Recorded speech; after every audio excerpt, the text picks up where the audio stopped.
Hey, Andre, how long ago did Chevy introduce a new Colorado? It feels like a couple of decades ago. Yeah, I think it's, 8 years ago? Well, yes, it's been 8 years. 2015 was the last all-new Colorado. But now there's a new sheriff in town. Yeah. And in this podcast, we're not going to be talking about just all the facts because we have so many facts to talk and go over. We're also going to be talking with who? One of the chief engineers on the program, Nick Katcherian, is going to join us later in this episode. I'm going to ask him all the hard questions because we have a lot, about the chassis, about the suspension design, about the brand new Chevy Colorado. Yeah, there's a lot out there to tear into and dissect. So let's just get right into it. And let's start with what we know about the new Colorado, which is that they've actually simplified it in a lot of ways. Let's start with the powertrain. Yeah, so before they actually had 3 engine options, right? The base trucks had a little 4-cylinder 2.5 liter. Then there was also the ubiquitous 3.6 liter V6 that was across many vehicles that GM sold. And then, of course, there was a 2.8 liter diesel. Yeah, all gone. All gone. One swoop. One swoop, washed away. And what they did was interesting because they took the powertrain that's in the Silverado, which is a 2.7 liter turbo, stuck it into the Colorado and then detuned it. Is that fair to say? They wouldn't say that. Yes and no. Okay. Because the top of the line high output version of the Colorado turbocharged engine is the same rating as the Silverado. But they do have 2 additional ratings, Which are less, right? which are detuned. I think that's a fair way to say Yeah. it. But I think it's a little bit more complex than that because fuel efficiency is very important. So when you quote unquote say detune an engine, I think it's actually tuned for efficiency, right? Not for high power. Is that fair to say? Yeah, I think we're splitting hairs. What's the difference? Less power, better fuel economy, more power, worse fuel economy, right? That hasn't changed since the internal combustion engine was invented. Yeah, and also I think they can charge different pricing. We don't have the prices for the new Colorado truck. They haven't announced it yet. But I think for the work truck, you want to bring that price down low, right? Yeah, for sure. So the base rating on this new engine is 237 horsepower and 259 pound-feet of torque, which is already pretty good, solid horsepower and torque. Yeah, we're looking at the work truck right now. It's up on the screen. If you guys aren't, if you're listening to this and now watching it, there it is. Andre just put it up. But there is a downside to this, and that is, of course, towing. What does it tow, Andre? So the base truck, that's what I think a lot of us really want. Affordable pickup trucks that are dependable, reliable, and they made for some reason. And this is part of what I may ask Nick, but he may not be the right person to ask this because it may be product management and other forces at play. But they made the towing rating on the work Colorado truck at 3,500 pounds. Wow. Yeah, that's it's counterintuitive, right? Because the people who are most likely to tow are probably the guys and gals, who are doing landscaping, contractors, right? And the top tow rating on the new Colorado is how much? 7,700 pounds. So the work truck actually gets the least amount. Less than half. Yeah. Less than half. Maybe the that's a towing. strategy to try to get people to upgrade to a more expensive truck. I don't get it, I guess. So it has to do with a lot of things, right? The power rating is one, but of course, like the rear differential ratios are different. So it has to do with a lot of different factors. But I really wish they would not. I'm going to use this word, Roman. I think and GM is not the only one doing this. They're neutering the work truck. Because this is why I'm saying this. Toyota Tundra work truck SR version also is rated lower to tow. This is one of the new redesigned trucks. And now GM is kind of doing something similar here with the Colorado. I really don't like this trend.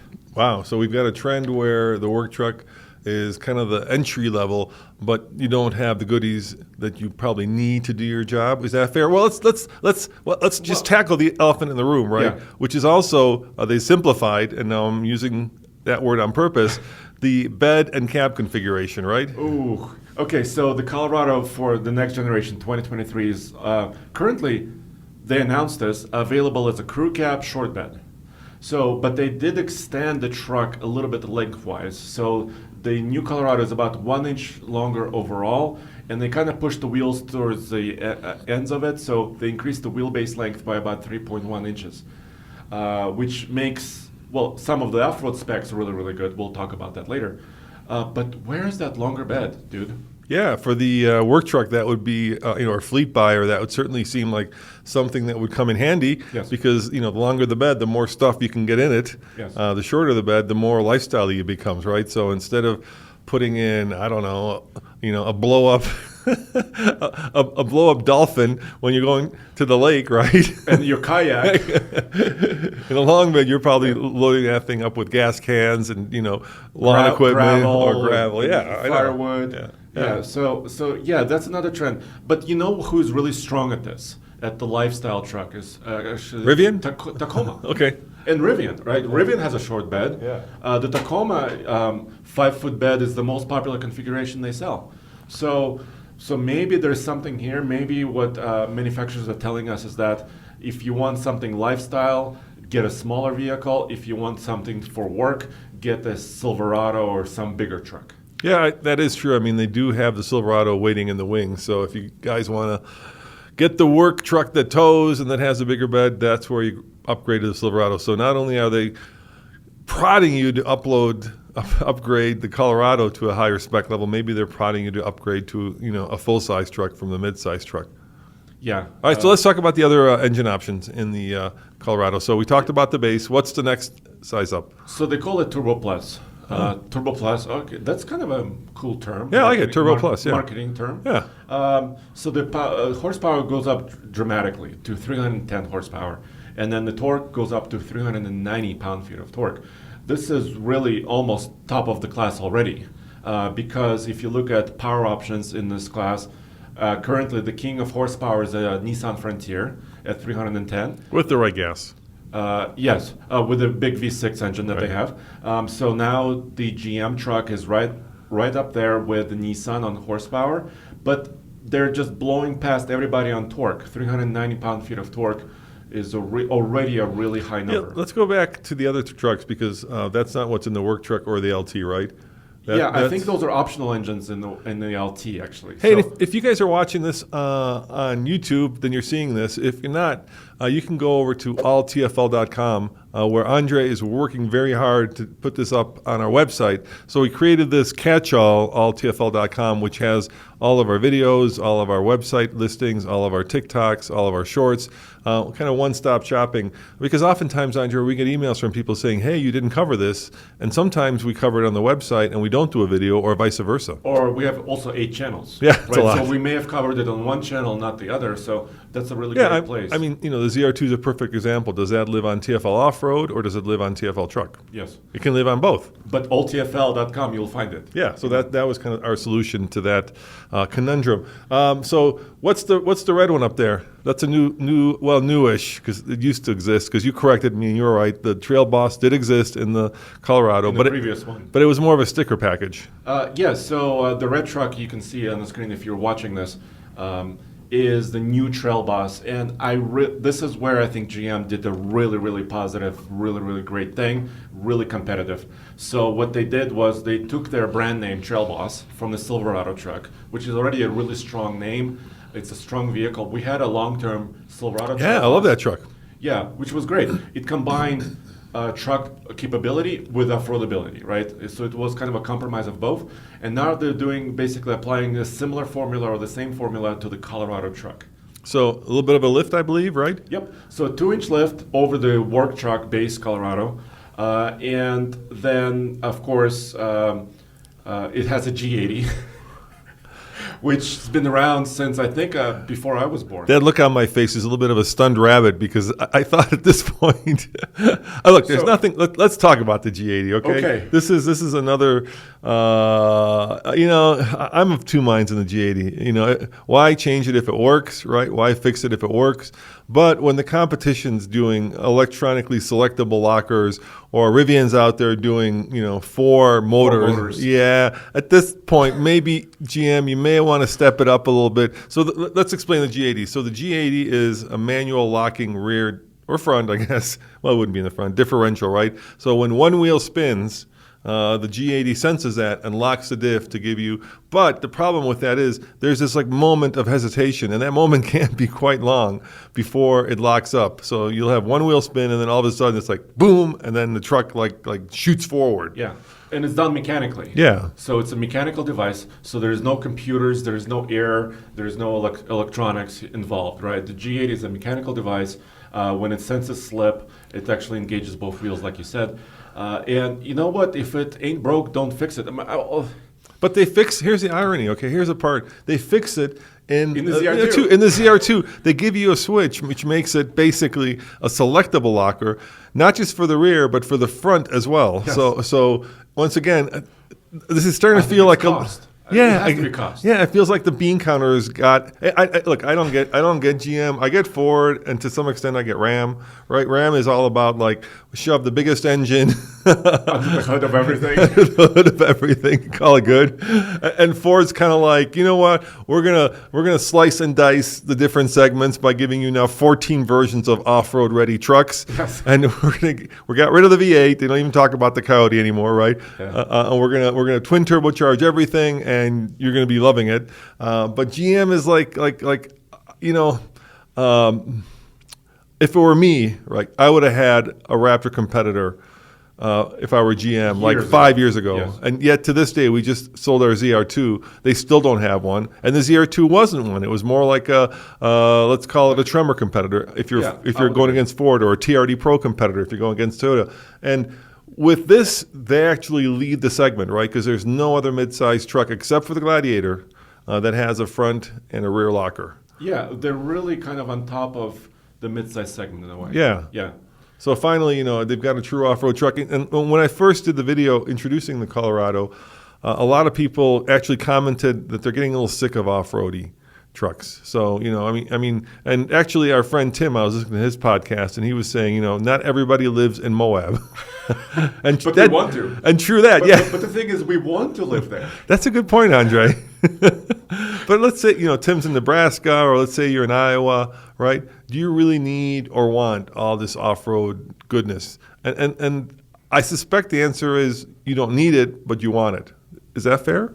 Yeah, but this trend is not new. Yeah. I mean, really, when the Raptor came out originally in 2010, it kind of showed the world that people aspire to bigger tires and higher lifts. And, a lot of pickup truck consumers really enjoy that stuff. And speaking of bigger tires, we have bigger tires. Yeah, we have bigger tires on this. So the Trail Boss edition, so let's continue a little bit more on the Trail Boss. Yeah. Has a 32-inch tall tire, which is already bigger and more capable than the previous ZR2 that they had. And let's be real. The bigger the tire, the slower the truck, and the worse the fuel economy. Yes. So that's very important to know. When I say slower, I mean, you have a lot more tire to turn, so your 0 to 60 time comes down, and your fuel economy and goes that's up. when you need those turbos. Goes down, yeah. That's when you need those turbocharged engines, because they have low-end torque, and that's what you need to turn those tires. By the way, the Trail Boss is also wider, so they actually have a wider track compared to the base models, which is also very, very important. And I think the Trail Boss is going to be a sweet one. You think that's the sweet spot in the new call? Yeah. Yeah. Like if the work truck doesn't tow enough, and it's basically a fleet truck, the LT. It's okay. Yeah, it's okay. LT is probably going to be their highest volume truck. Yeah. Because it's going to be less expensive than the Trail Boss. But for me in Colorado, we live in Colorado, so a Colorado Trail Boss for me, I think that would be the sweet spot. For me at least. All right, and then if you really want, the top of the line top dog, there are new two top dogs, right? Yeah. So of course the Bison ZR2 was the current generation top dog. So there will be a ZR2, and what's new with that, Andre? So the ZR2, well, first of all, of course, and we haven't talked about styling much, but the styling is all new, right? Yes. But it has a larger tire still. The new ZR2 Colorado has a 33. It has a beadlock capable wheel. And what do you think about style overall? I mean, I think the ZR2, and especially the Desert Boss, is like the ZR2 with accessories, basically. Yeah. So there is a new one called the Desert Boss. Yes. And that gets you we're looking at it right now. It gets you that front push bar. Yep. It gets you the rear, I'm going to call it a sport bar with a light bar on top Yep. of it. Gets you Lots of bars. Lots of bars, yes. It gets you those, like you said, bead-lock capable. And rock sliders. And rock sliders. Yeah. And probably more skid plates, right? know The whole what it thing looks- is probably undercoated. It looks like one of those Tonka toys we used to play as a kid, right? I think the styling, I think they probably nailed this, but this is going to be their most expensive model. The current, if you top out and option out the current ZR2, Yep. it's pushing $56,000. And so this is going to be more like 60. So this could be 60 grand. But you know what? The Gladiator has shown that there is almost no limit to where people will go on the 4x4 Especially truck. if you stick the word Rubicon on it. Yeah, if you put a Rubicon on it, if you put big tires and really macho styling, there's almost no limit to what people will pay. So you know, this. when the Silverado came out, the last generation, right? I talked to the designer, and he said that his design language was fist into the wind. Fist into the wind. GM Strong. provides a fist into the wind, right? Have you seen their commercials? They're just like that. Have you seen those? Like, you got me at Allison. But they never say, you got me at Allison branded, right? It's always Right. Allison. Right. Because it's really not an Allison, is it? Yeah. Yeah, you're going to heavy duty territory now. I know, but you Yeah. see what I'm saying? It's, Yeah. it's like some gravelly voice guy who's Yeah. like, you had me at Allison. Sunday. So with this one, it's like, you had me at ZR2. Desert Boss. So Desert Boss is a cool name. Yeah. What we need to do, Andre, and this is a video I can't wait to do, is we need to take the Desert Boss and put it up against the Gladiator Rubicon, right? And get The top dog Rubicon. Yeah, and get all of the top dog mid-sized trucks together. Chevy Pro. And of course the Ranger Raptor when it comes, Which is coming. and actually do an off-road test, because it's one thing to see it on paper, it's another thing to actually go and drive them and live them and feel them, and take them into Hell's Revenge and see what the manufacturers have wrought. Yes. So it looks good on paper. Everything about this. You said approach and departure and breakover angles are really good. Yeah, amazing. So, for example, the approach angle in the ZR2, the new one, is 38.3 degrees.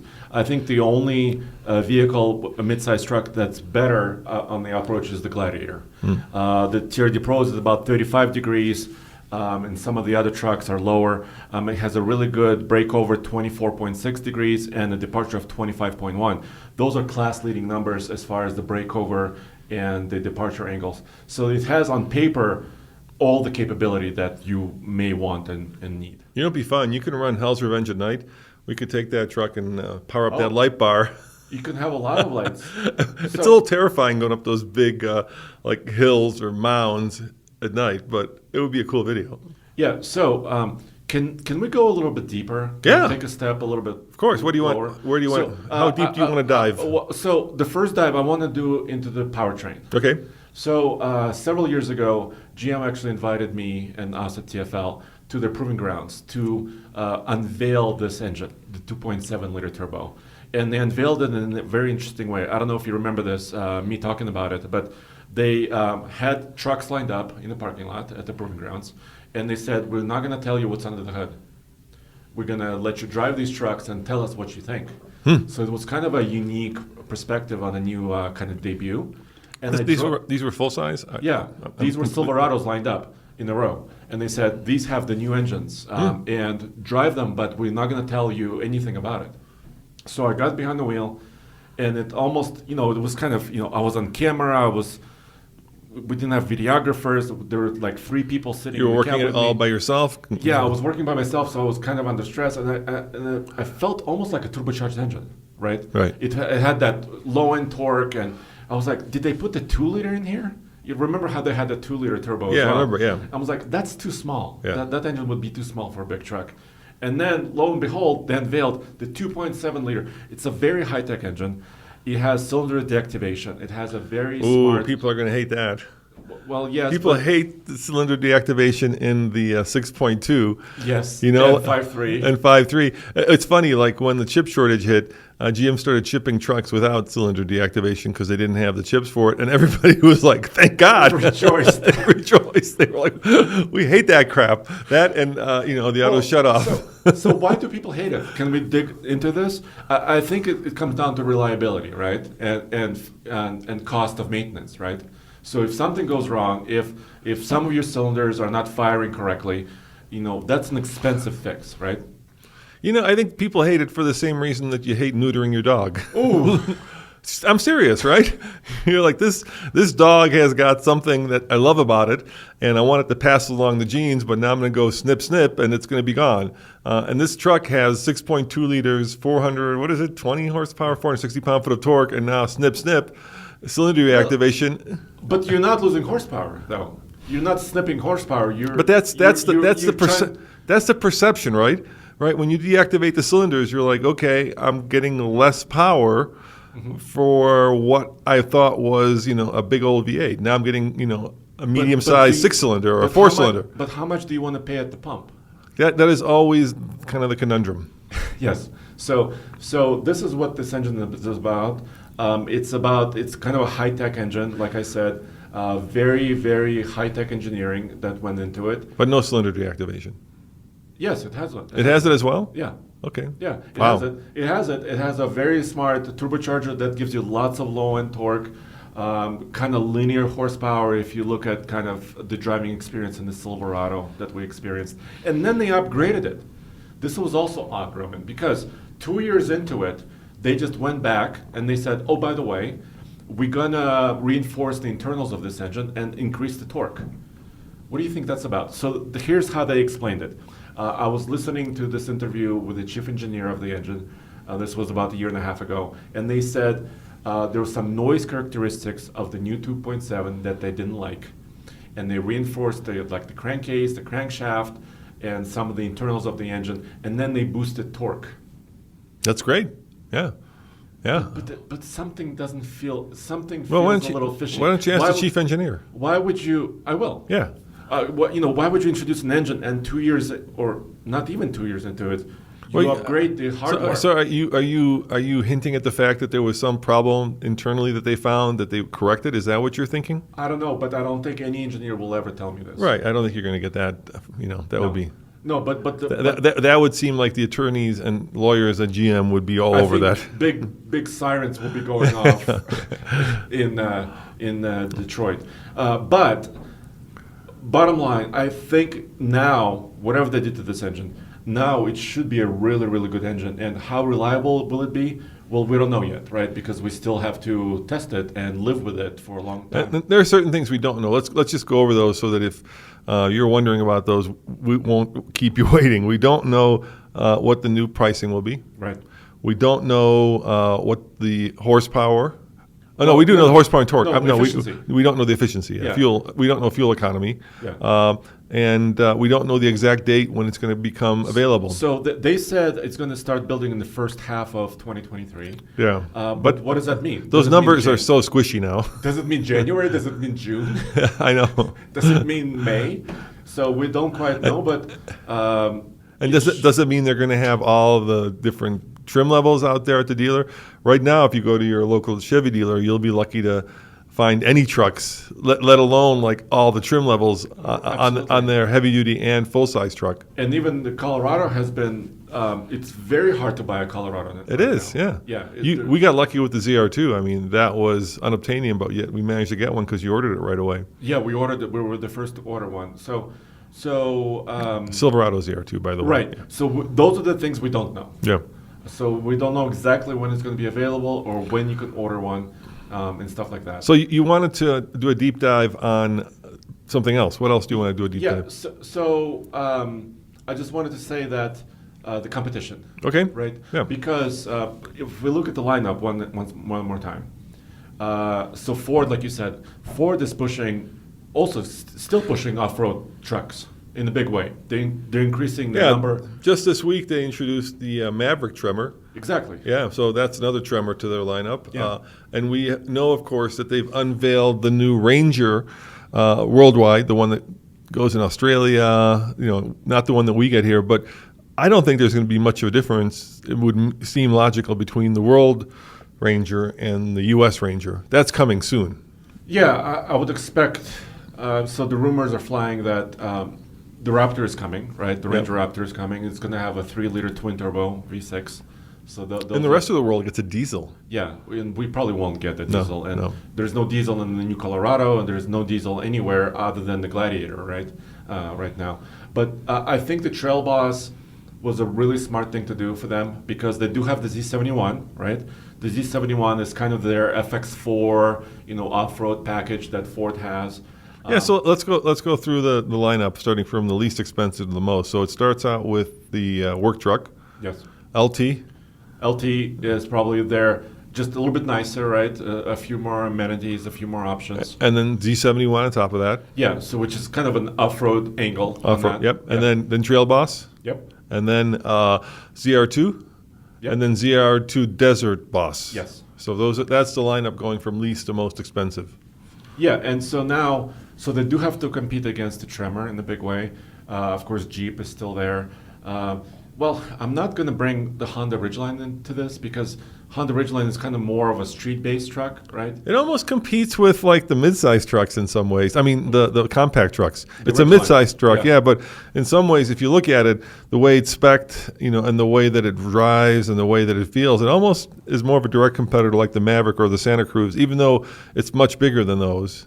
So it does fit in the mid-size segment, but Honda has certainly made it much more car-like than truck-like in a lot of ways. And they're changing that slowly, right? The latest version is a little bit more off-roady. They give it some... Here's the funny thing. So they gave it some... I'm using air quotes here, off-road tires, right? But Honda's really proud of the fact that, it looks off-road tires on the outside, so they gave it like those... Kind of an aggressive pattern. Yeah, right? like an aggressive, peaky pattern. But then the tread is not off-roady, it's more street, so that it looks like an off-road tires, but it keeps the handling and driving dynamics of an on-road tire. So I think that tells you everything you need to know about where the Ridgeline is kind of living. And there is a place for that. Yeah, I'm not criticizing it. Yeah. I'm just saying that gives you. That's why we're not necessarily comparing it to the Desert Boss. Exactly. And then, of course, the Nissan Frontier has a really strong Pro 4X lineup, right? Which is getting more and more popular. So they really needed the Trail Boss to be its own truck. And I'm really glad that they made it wider because it just has that appearance, it has the performance, stability. They gave it a larger tire, which is also really, really great. So I think that was a really smart move on their part. But once again, what happened to the short cab, long bed? I can't believe. Well, the only speculation I've read and heard of is that they're preparing us for an electrified, because there's no electrified, which is also like... what's up with that? So here's what I like to do. When a new vehicle comes along, right, I like to see what innovative things that they've given it, where they've moved the bar, where they've taken it kind of to a unique place. And the most innovative thing they've done with the Colorado, and this, you can take it for what it's worth, is they've actually put in tailgate storage. So there's this little segment in the tailgate where it's 4 foot long. You can open it up, and GM says you could put either drinks in there, which would be weird, right? Because they'll get all shaken up, or you could put jumper cables. So that is something new that I haven't seen. Now, some of the stuff on the interior, which we haven't talked about right now, is they've basically taken the screen from the ZR2 that we had, the new Silverado, and put it in there. They also given it a much more prominent knob for choosing your different trail drive options, right? Yeah.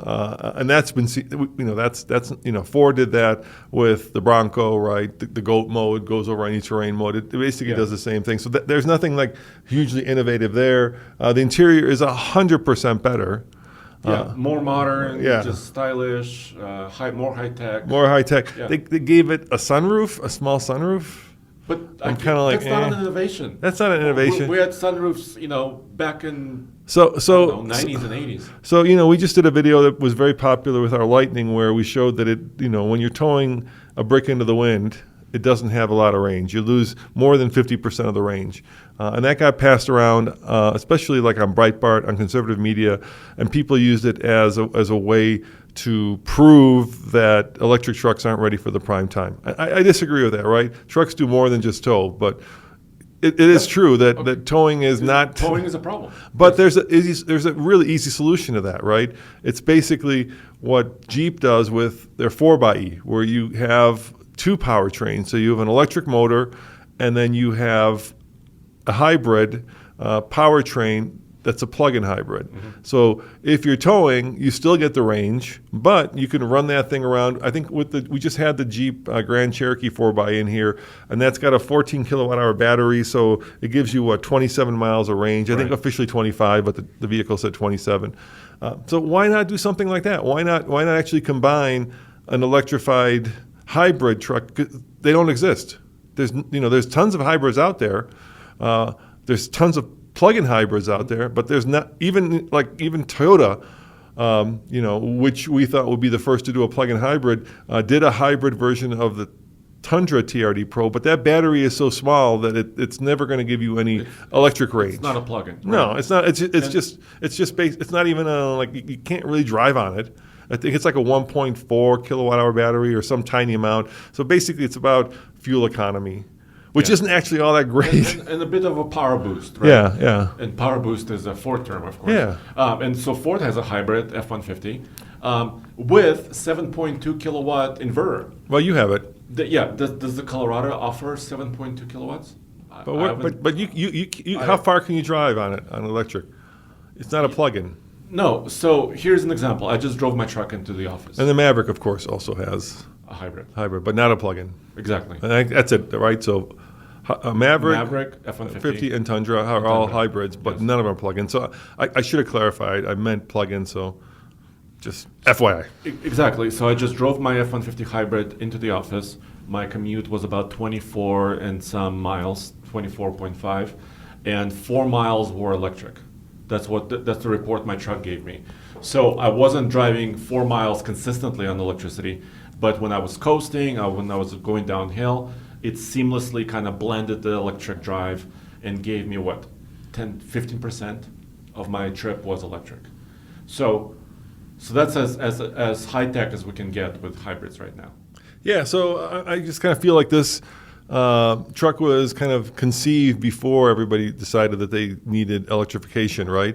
And maybe what they're doing by only offering one configuration is they're getting us ready for an all electric future. I'm just speculating, but that's kind of what we're seeing with the Silverado, right? Where you have one configuration of the new... And the new Lightning is only one. Right? Yeah, so maybe that's where we're going in the next generation. So I guess if you love your normally powered, and normally I mean internal combustion engine powered mid-sized truck, there you have it. Yes.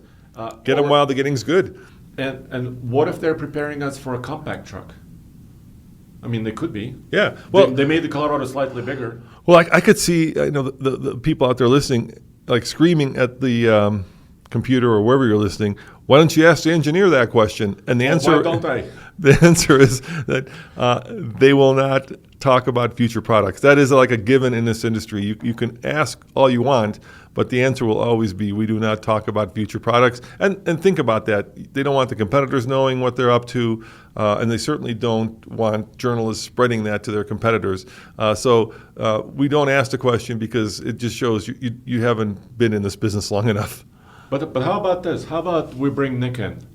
I want to really talk to Nick and actually ask him a little bit more detail about the chassis and what they did. Let's do it. All right, so now I'm on a Zoom call with Nick Katcherian, Chief Engineer of the Chevy Colorado truck, the brand new truck. So Nick, thank you for making the time and actually being with me. Yeah, thanks, Andre. I appreciate it. Happy to be here today. So I can see on the wall behind you there, if you guys are watching this podcast, it looks like to be an aerial photo of the proving grounds. Yeah, that's true. So I'm out at Milford today. We're going to be driving some trucks later this afternoon. So any opportunity I get to hop in a truck and drive it, I'll take it every day. All right, cool. So can you give me a little bit of background about your kind of involvement at General Motors? Because you told me earlier you were also working on the previous generation Colorado trucks. Yeah, so I was introduced to the team essentially with the launch of the first Colorado ZR2. So back in 2016, 2017, I was the lead development engineer on the ZR2, which is basically all the vehicle performance attributes that are associated with the truck. That's what a lead development engineer's responsibility is. I moved back over. I come from a chassis background, so I moved back over to chassis after that vehicle launched. I came back about 2 years ago to work on the next generation Colorado. Very, very cool. And now, I mean, it made its world debut. I mean, I haven't seen it in person yet. I cannot wait for all of us to kind of be with the truck and see it and drive it and et cetera, et cetera. But I wanted to take this time to kind of discuss, peel back the curtain a little bit, kind of look underneath this truck virtually, so to speak, and see. So I wanted to start kind of with the bones of it, right? So where does it start as far as compared to the outgoing model, as far as the frame, chassis, and then maybe we can move a little bit into the suspension.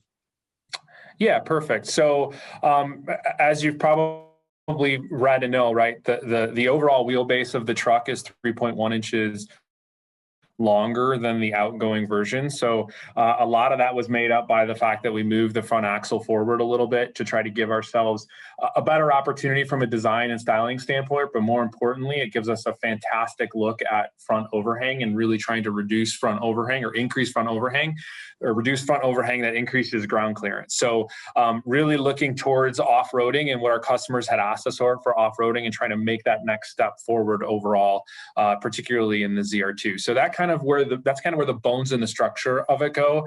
I will say that suspension setup and chassis setup of the outgoing ZR2 in Colorado has been fantastic. We're really happy with where the ride and handling is. We're really happy with how the vehicle performs. So I'll say that architecturally, you'll see some similarities. If you crawl underneath it, you'll see a lot of architectural similarities between the two, but it's really kind of moving everything up to the next step in terms of overall performance. You extended the wheelbase, right? To me, I haven't driven this truck, but to me, in general, longer wheelbase usually means a little bit more stability. Is that fair to say? Kind of like straight line stability? Yeah, I would say that overall that, we have vehicle level targets that we strive to meet for the program. So from an overall perspective, yeah, obviously it adds more stability, but a lot of that has to do, there's a balance, right, between stability and center of gravity. So as you increase overall wheelbase, that absolutely is directionally correct for stability, but we also have to make sure that we're balancing center of gravity because that can play into it as well. I gotcha. So then, as it was, independent front suspension, and then a solid rear axle. But then tell me more about the rear suspension, because in every outlet and every press release, it said the shocks removed. So what is involved with that? Is it still leaf sprung in the back? And how did you do it? Yeah, so it's still a leaf spring suspension, but really what we're trying to do, right? So you'll hear the theme kind of throughout the development of the next gen Colorado and what we took as far as customer knowledge from the current vehicle and try to apply it to, hey, what are our customers really asking for in the next generation? So in the ZR2, one of the things you'll notice in the current ZR2, right, is the rear shocks are actually inboard. So what we try to do in that regard is that makes them very low, right, overall in the vehicle. And if you kind of look from the rear front on a current ZR2, you can see those shock brackets kind of right there. If you move them outboard, which was our goal for the Dash 2, if you move them outboard, what you can see is that now you've opened up that whole front middle part or rear middle part of the axle for more ground clearance, and then you've tucked the rear shock attachments back inside, kind of closer to the wheel, which protects you for rock crawling. Okay, yeah, and then the leaves are still there, right? So correct, the leaves are still there. You were able to I guess package everything in line there. Yeah, it's tricky, but we did it. Well, I can't wait to see it in person, like I said. But then and then you have the work truck, right? You have LT, which is kind of the next step up on the trim line. And then you have, of course, the Z71, Trail Boss, and then ZR2. And Correct. For the Trail Boss and the ZR2, those are also wider tracks, right? Correct. So how did you achieve that? How did you achieve that wider track?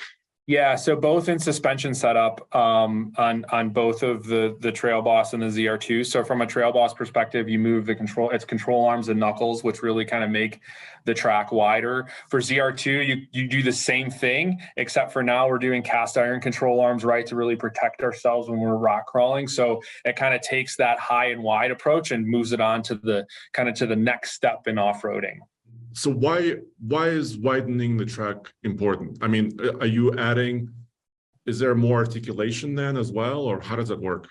So there is more articulation. If you look at the overall suspension setup of both the Trail Boss and the ZR2, you'll see the Trail Boss basically has the same suspension travels or very similar suspension travels to the current ZR2. And the next gen ZR2 actually has overall, I'll say on average, about 15% more travel than the outgoing. So what you get really is a fantastic off-road model in the Trail Boss and an even better model in the ZR2 than we had currently. So yeah, obviously changing the track width will help with suspension articulation, gives you a little bit better look from a design standpoint, right? Making it high and wide just makes the truck look fantastic. It just looks beastly when you approach it. Yeah, it makes sense. And then what about like the shock choices? Everybody knows that DSSV spool valve technology is on the ZR2. And then you also have the Desert Boss, which is kind of like, to me, it's like accessorized ZR2, so to speak. But what about the Trail Boss and others? What type of shocks or tuning are you using there? Yeah, so we've got a passive system. We're not specifically mentioning the name of the supplier who is on the other trim levels. Obviously, Multimatic has been mainstream play for the ZR2, and we're excited to continue that relationship with them because it does provide a really fantastic balance of rock crawling, Baja, and on-road driving that really doesn't exist anywhere else within the industry. So we're really happy that we were able to adapt that technology from Camaro into the first gen and then kind of take it to the next level in the next gen. Okay. So we had one questions from our viewer, Dave, who is a current Colorado owner. He's super excited, right? Because the next generation of the Colorado is here and it's going to be coming out next year in 2023 on sale.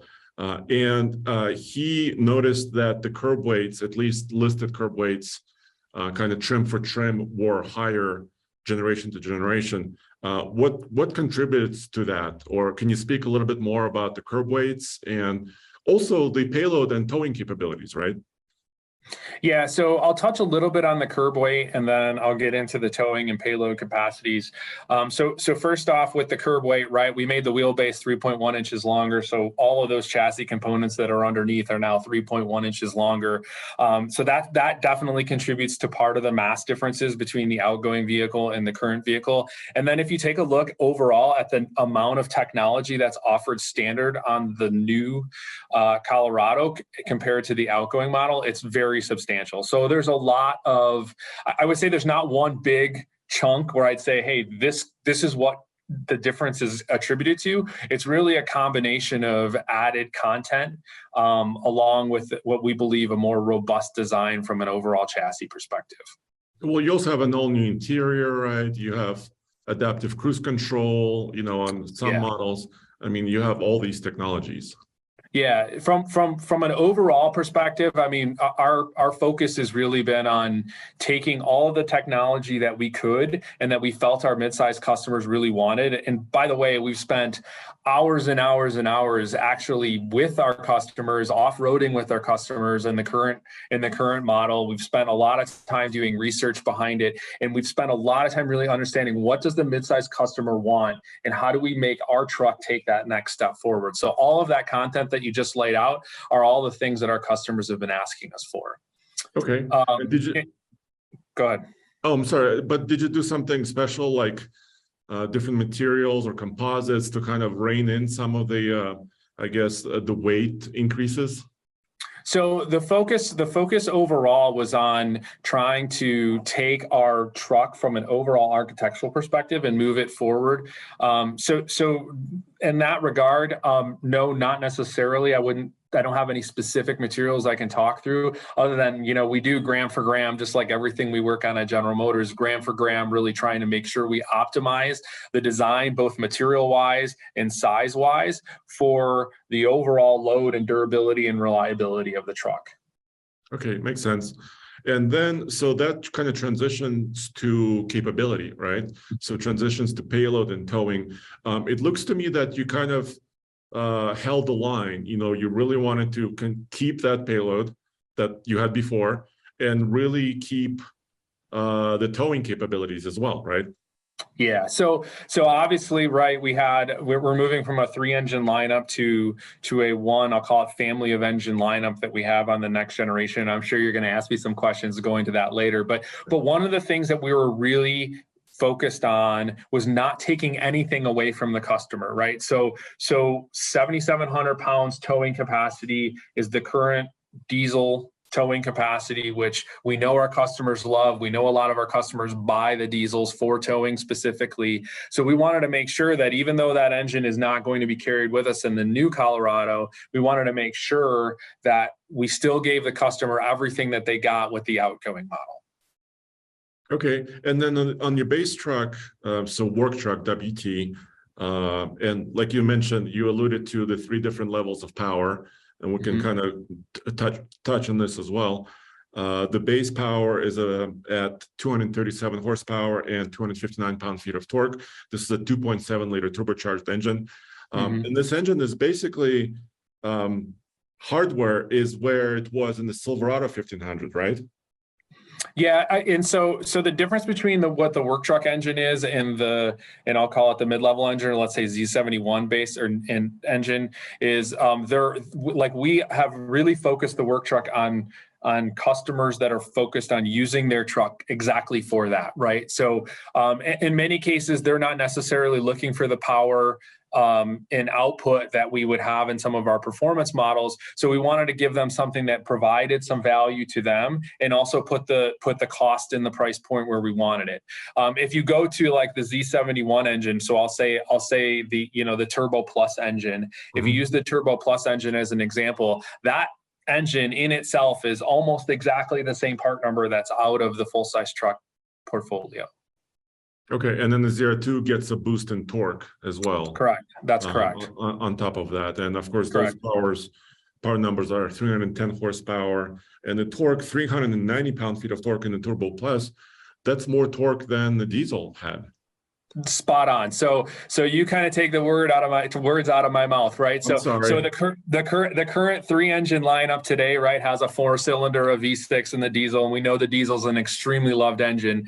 So what we tried to do with this new 2.7 turbo is kind of take the best of all 3 of those engines. So it's like you get the fuel economy out of a 4-cylinder, you get the torque capacity out of the diesel, and you get the horsepower out of the V6, and combined, it creates this kind of perfect engine for the architecture. I gotcha. And then for towing, the work truck is at 3,500 pounds, which sounds low, but the payloads are still good. So your maximum payloads are about what, 1,500 to 1,600 pounds? Yeah. So why did you tune is that what your customers told you as far as? So I mean, it's a pretty easy walk up between how to get to 3,500 and 7,700. But the big thing that kind of gets you the next step forward is getting a full in hitch instead of having kind of a bumper integrated hitch that you would have on the 3,500. So by and large, the trailering options are are kind of like almost a free flow option on almost all models. So we're really so it's not like you're changing like the cooling capacity of the engine, or I mean, are you also does it also depend on like rear axle ratio or some other elements? So that's a great question. Yeah. So there's a combination of componentry that kind of gets you from the 3,500 up to the 7,700. There's actually an interim towing capacity in there of 6,000 pounds. So it's really a combination of the trailering technology that's available, your suspension that's available, your axle that's available, and your cooling that's available that kind of gets you from those into those 3 levels. I gotcha. And I got the payload correct, right? Yeah. 1,600 pounds. for work truck, 1587 for trail boss, and 1151 for ZO2. Okay, and that's almost in line or a little bit better than it was, right? Correct.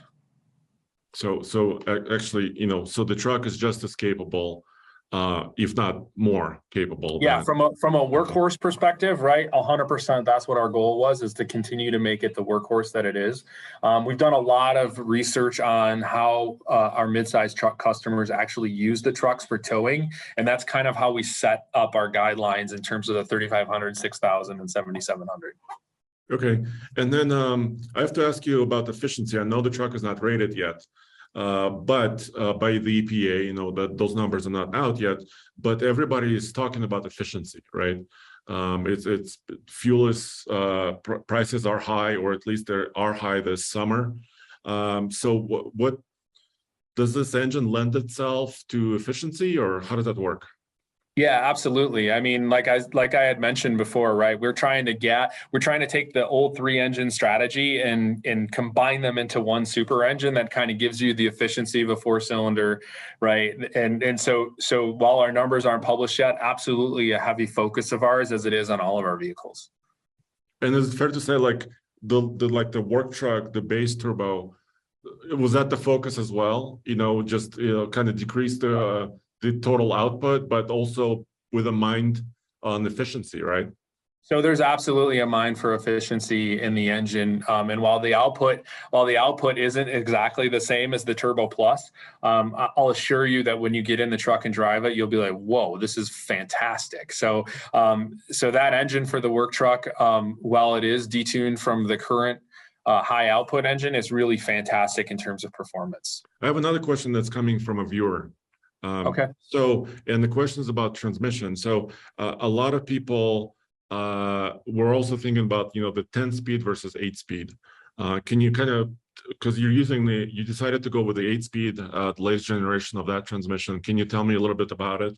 I mean, the goal here, right, is trying to make sure we pair the engine and the transmission to give our customers exactly what they're looking for, and trying to maximize kind of the torque bands that are in the engine with the capability of the transmission. And we really felt, with the improvements we made to the 2nd-generation transmission, that it matched perfectly with this engine. Really, and it really does, right? I mean, the truck is fantastic to drive. It's smooth. It shifts very smoothly. It shifts quick. We believe it puts power in all the right places, and that's exactly why it pairs up really well with our engine. So that's why you chose the 8-speed. Yep. Okay. And does this new chassis? Can you spill the beans on future products? I mean, does this chassis lend itself to other powertrains? Can you say anything about that? We're always looking at fantastic ways to make our truck better. I'll leave it at that. I will say that, from a capability standpoint, our truck is fantastic right now. We think it's going to do awesome in the market, but I mean, I love off-roading. Our team loves off-roading, and we're always throwing out ideas, and we're always working on cooking something good up. Thank you for that answer, because I know a lot of the times, manufacturers don't talk about future product, and so I really appreciate that. I want to ask you about the drive modes. So you're adding a little bit more configurability, I would say, especially in the upper trim levels, at least. Yep. So you have at least 5 drive modes here: normal, tow haul, off-road terrain, and Baja. Tell me a little bit more about that. Yeah, so obviously normal is just like as you would expect, right? Really perfected for on-road driving, your day-to-day driver, work hauling stuff in your bed, right? It's just perfect for the on-road. It's got everything kind of set up perfectly to make the truck fun to drive on roads. Tow haul obviously is pretty straightforward as well. Tow haul is set up really with transmission shift points, and overall really good configurability to manage kind of whatever you're towing behind you. Off-road mode, think of off-road mode as kind of your entry level into the off-road world. Maybe some 2 tracks, a little gravel driving, kind of gives you kind of that entry point as you're entering the trail, whether it be high speed or low speed rock crawling. You know, there's that little area as you're getting into it that kind of is a little rocky. That's what you would set your off-road mode for. Baja mode is specifically configured for desert running, right? I mean, so we spend a lot of time in our proving grounds out in the desert, and that's where we're really kind of optimizing the overall execution of our Baja mode. We have Saguaro, we call it Saguaro Trail, so it's a little bit over 6 mile loop that we have out in the desert proving grounds, and it's pretty much got everything from jumps to swells to whoops, and that's where all of our transmission shift points, steering, braking, everything's kind of set up for Baja mode. It also gives you a little bit of, it kind of lets the control of the vehicle off a little bit so that you can do a little bit more maneuverability around corners, lets you skid out a little bit more than you would with normal and kind of normal mode or off-road mode. And then terrain mode is the last one. Terrain mode's really specifically set up for rock crawling. So it gives you the opportunity to do 1 foot driving. So you could either do 1 foot driving or 2 foot driving, depending on how you like to off-road. But it's really configured so that you can 1 foot drive. It gives you use your left foot a brake if you're doing some 2 foot braking, and really fantastic to kind of take over rocks. And some of our competition has something like that too, but we're really proud of how this configuration works. I'll say with the 2 off-road modes, both Baja and terrain mode, there's different levels of how the vehicle supports the driver, right? So we want to make sure that we give the driver an opportunity to spend time off-road. Some people are really skilled at driving Baja desert racing and in rock crawling, and some people aren't necessarily as skilled, but definitely interested in it. The truck gives you that ability to have the vehicle kind of help you through that or let you kind of do it by yourself. Makes sense. So it sounds like it's almost similar, not the Baja mode, but it's similar to the strategy like on the Silverado, for example. We recently, we own Silverado ZR2. So, and that particular, I mean, it had kind of similar strategy, I would say, for modes. So that kind of makes a lot of sense. Yeah, holistically very similar to what we do with the full-size truck ZR2. You know, obviously there's differences in the way the architecture is set up, so there's a little bit of difference in how it might be executed because of the architecture differences. But overall, holistically very similar in strategy between the 2 off-road models. Okay, and I want to wrap up. I mean, we mentioned technology, but I think as far as interior, I'll save that for when I'm there with the truck, right? And I actually can experience it. But I want to talk about the bed a little bit more. So it's steel box, correct? Correct. Yeah, and it's 5 foot 2 inches long. Is it about the same as it was, or? Yep, it's about the same as the current short bed that we have, the current crew cab short bed that we have on the outgoing model. And then you created a fancy tailgate, right? Yeah, we did. So we recognize that tailgate storage and functionality of the bed is really important to our customers. So we've moved to an 8 tie down method. So you can see tie downs all over the bed of the truck when you take a look at it.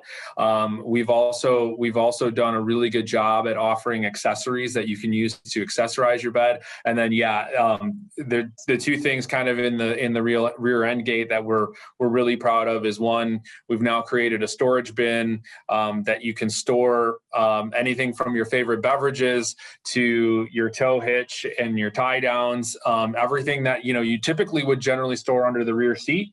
Now you can take and put back in the rear tailgate. And what's fantastic about it, right, is it's not rattling around or moving around, so you can hear it when you're driving down the road.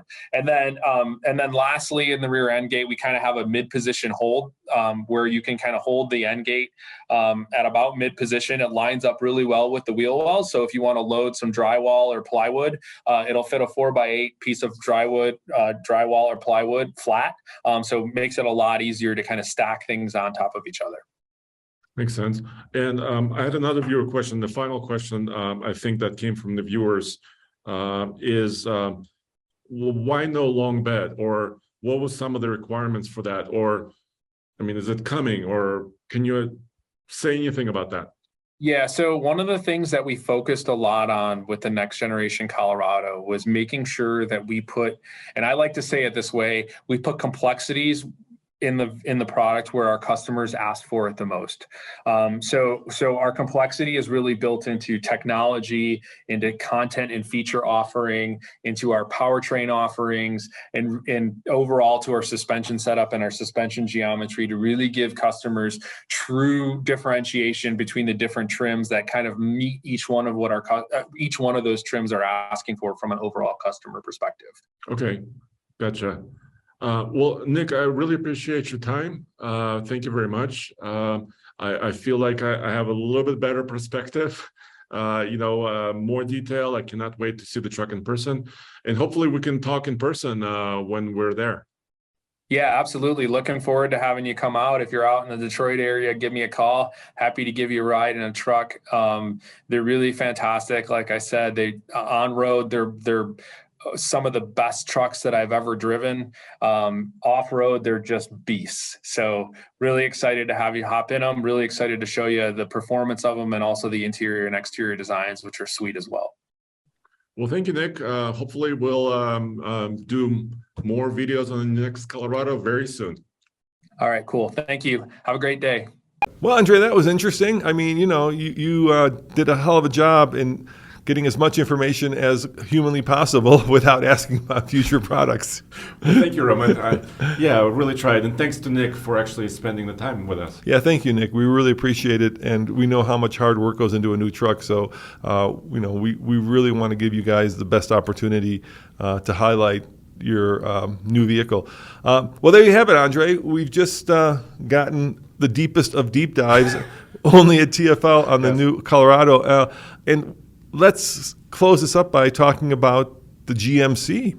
Yes, GMC Canyon is also coming. Yes, so, August 11th. Yeah, August 11th, just a few days from now, from when we actually publish this episode, the new Canyon is coming. It's going to be, we think, very, very similar as far as capability and powertrain and some of the features as the Colorado. Well, they leaked, or they didn't leak it. They promoted it with they teased it. Yeah, with kind of a weird quarter picture of the nose of the thing, which is me and Andre did a complete video on that over at alltfl.com, and I think what we've talked about here can be applied to the Canyon for the most part. Yeah, because the Canyon is going to be nicer. Yeah, they'll be probably nicer leather, but in general, it's going to be a sister or brother or cousin or whatever you want to call a truck to the Colorado.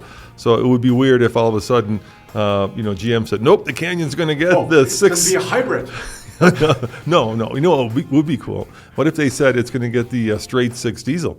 Oh yes, they're going to surprise us, just springing on it. You think the straight six diesel would even fit under the hood of this?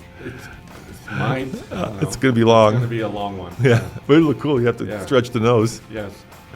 I don't know. I don't think they'll. 5.3? You think they'll? All electric? All electric Canyon. How about the Z06 out of the Corvette? Throw that in there. Yep. Yeah, that's high what. revving V8. Yeah, that's what somebody will do eventually. You know that.